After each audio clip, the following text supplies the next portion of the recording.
because there's this one incident where this um, brother was giving this talk, and he said, word for word, Satan is like a roaring lion. Isn't that a great metaphor? That's what he said. And I was thinking, wait, that's not a metaphor. That's a simile. Simile. Comparing two things using like or as. And I wanted to go tell him, not to be a dick, but just say, hey, hey, by the way, brother, it's not a metaphor. It's a simile. But I never got the opportunity to. And then later on that night, I told my mom about that, and she goes, "You don't dare say that to, the brother, because he's so high up there, and he's this and that." So I felt like I couldn't really have a voice because of how low rank I was. Um, Even them talking about pot. Oh, I used to smoke pot, as if it's like fucking crack cocaine. you know. I always thought that was. Well, at the time I didn't think it was weird, but now looking back, I think that's it's a bit pushing it a bit. Um, No, they were flaky too. Those brothers were really flaky. I remember the people I would have Bible studies with, because I stopped calling and stuff because I didn't want to do any anymore. And at the meetings, they would talk to me like, "Oh, what?" I'd say to them like, "I'm sorry." I always go and apologize like, "I'm sorry," and stuff. Go, "Oh, okay, well, I'll call you sometime." And like, never did come up. I guess they would say I just had no interest in learning about it anymore. I was really done. And at 15, my mom got married again, and then a lot of hatred towards that because some other stuff happened, and started rebelling, drugs, running away and stuff like that, and which like led me on to my quest to find my own self later in life, which I'm still doing currently, but I'm getting better because where I live right now, it's a small town. Oh, it's 90,000 people. That may not seem like a small amount, but you do see the same people everywhere you go, surprisingly. Even these people that I used to go to the Kingdom Hall with. And I haven't heard it now in like a couple of years, but excuse me, what I used to hear a lot was, what are you doing with the truth? Any of these brothers, elders that would bump into, what are you doing with the truth? Because obviously they'd see me, bleach mohawk, I had piercings, and obviously, oh, all he wants to do is drugs. All he wants to do is that, and that, blah, blah. Well, back then, sure. But now, that's not the case.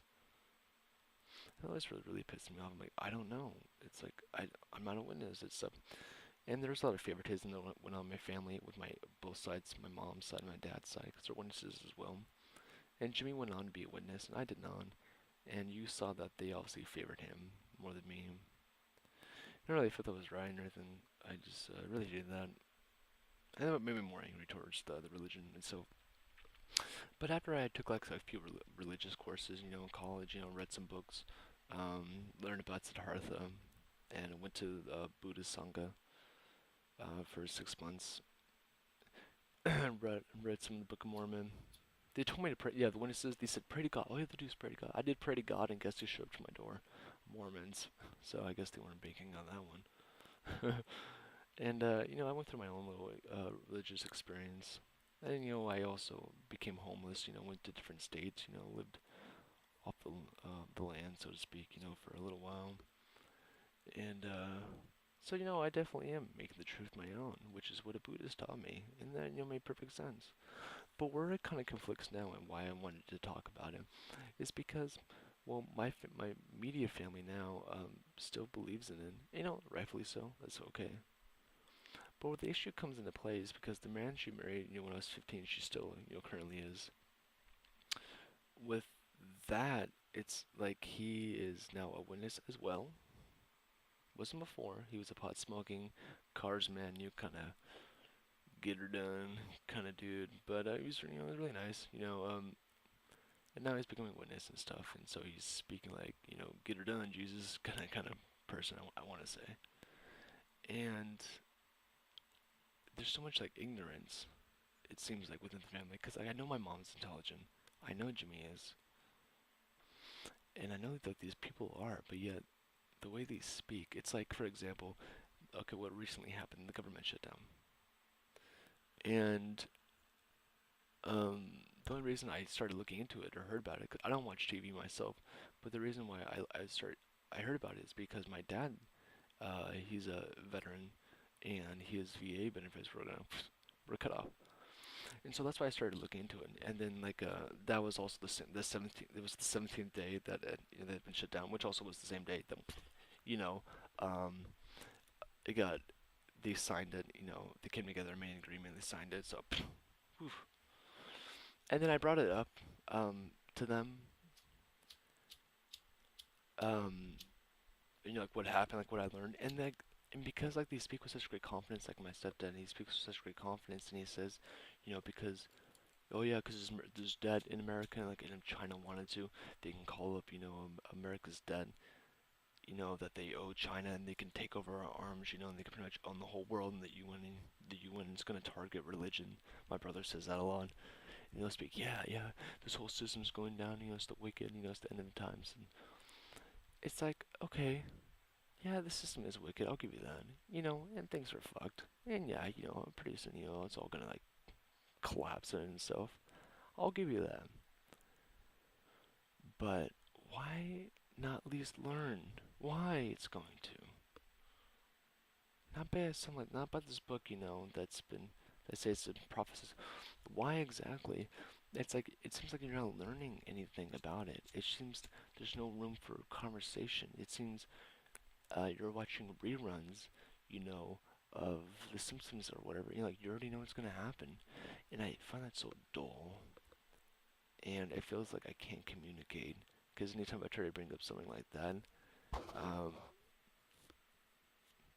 even about the origin of language, Sumerian, the oldest written language that we know of, 4000 BC. No, Tower of Babel. Okay, but it's like I don't know. There's because like I take all this time to read the Bible, outside, even now as an adult, to read their Bible, to read their watchtowers, to better understand them. Yeah, they can't do it for me, and just not even do it for me. I guess they just do it for themselves, cause so they know.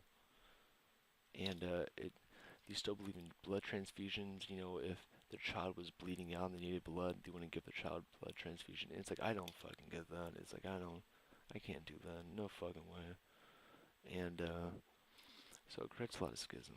So I guess it's not that I'm trying to attack the religion, cause like of how I grew up. It's just I guess I just hate when false information is it's being spread around as if it's fact. That's what I really hate. See, because I grew up and I couldn't read very well. And I felt very insecure about my intelligence. I still do. So I try to read as much as I can. I try to learn as much as I possibly can and understand something. And when I see something like that happening, I just can't stand for it. I really can't. And so that's where it creates a lot of problems now, and especially with communication, because it gets right back to religion, right back to the same point. Not like it was before in our life. And so I don't know. I feel like I'm at a kind of crossroad here. But anyway, it feels really good to get that off my chest. The second time now I'm doing this video. But anyway, I hope you enjoyed it, and I'll leave you with my favorite Bible verse. Not to be condescending or anything like that, but because it truly is something to take at heart. And what it is it's Proverbs 13:14 at the New World Translation. Um, the ignorant one will walk blindly, along his path, but the shrewd one will consider his steps. So with that, I leave you. And anyway, thank you for listening very much. And yeah, well, have a good night.